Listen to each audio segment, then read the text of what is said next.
Hello everyone, a very pleasant day to you. Here are the top stories. These are: Nigerian government arraigns ex-aviation minister Stella Oduah over alleged 2.4 billion naira fraud. The president of Benin Republic meets Nigerian military officers after failed coup attempt. EFCC arrests former Anambra Governor Ngige in Abuja. On the foreign scene, Trump launches $1 million gold card immigration visas. A very good day to you and welcome to First News Potaket. I am Becky Usoro. Now the news in details. The Nigerian government has arraigned former Minister of Aviation Stella Oduah over 2.4 billion naira fraud charges.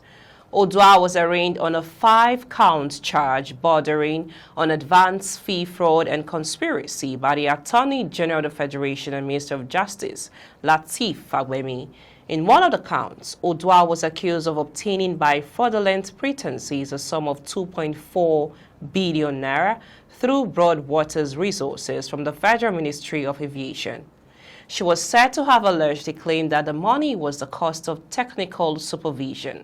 The alleged fraud was said to have been perpetrated in January 2014. In another count, Stella Oduah was alleged to have collected 1.6 billion naira and another 839 million naira through the same means and contrary to Section 8 of the Advance Fee Fraud. The former minister, who was arraigned alongside Gloria Odita, however, denied the charges along with her co-defendant. The trial judge, Justice Hamza Muazu, admitted her bail on self-recognition, but ordered that she must deposit her traveling passport with the court and must not travel out of the country without permission of the court. Her counsel was Onyechi Ikpeazu San, while Wale Balogun's son stood for Gloria Odita. This is the second time the federal government will put Oduah on trial. The first charges at the Federal High Court in Abuja were withdrawn. Oduah served as a minister in the administration of former President Goodluck Jonathan between 2011 and 2014, and also she served as senator representing Anambra North Senatorial District from 2015 to 2023. Moving on, President Patrice Talon of the Republic of Benin has received a team of senior Nigerian military officers led by Brigadier General I.B. Sharif, the Chief of Staff of the 9th Brigade, in the wake of the recently foiled coup attempt in the country. The visit, which took place on Wednesday at the Presidential Palace in Porto Novo, was part of Nigeria's swift support for its West African neighbor as the Beninite security forces moved to contain the mutiny. During the meeting, President Talon received the Nigerian delegation and expressed appreciation for the prompt assistance. Benin Republic was thrust in turmoil on Sunday, December 7, 2025, after soldiers operating under the Military Committee for a Foundation seized the state-owned television station in Cotonou and announced the removal of President Patrice Talon.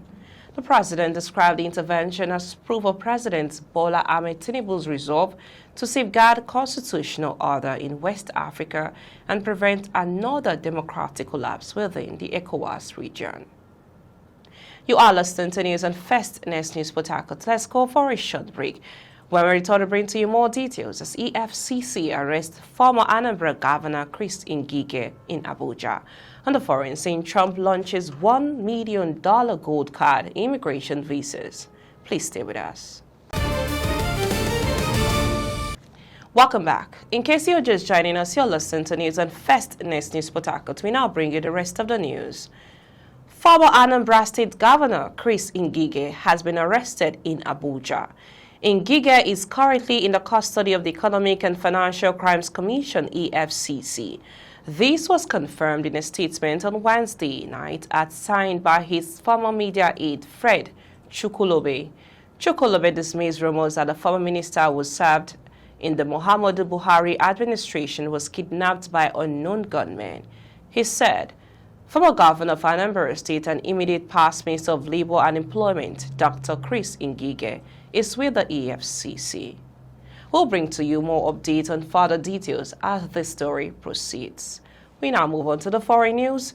President Donald Trump has launched a scheme offering fast-tracked U.S. visas to wealthy foreigners who can pay at least $1 million. The card will give buyers a direct path to citizenship for all qualified and vetted people. Our great American companies can finally keep their invaluable talents, Trump said on social media on Wednesday. The Trump Gold Card, which was first announced earlier this year, and a U.S. visa awarded to those who can demonstrate they will provide a substantial benefit to the country, according to the scheme's official website. It comes as Washington intensifies its immigration crackdown, including raising work visas fees and deporting undocumented migrants. The Gold Card scheme promises U.S. residency in record time and will require a $1 million fee, which is evidence that the individual will substantially benefit the United States, the program's website said. Businesses sponsoring employees are required to pay $2 million, along with additional fees. A platinum version of the card that offers special tax breaks will also be available soon for $5 million, the website said. Extra fees to the government may be charged depending on each applicant's circumstances.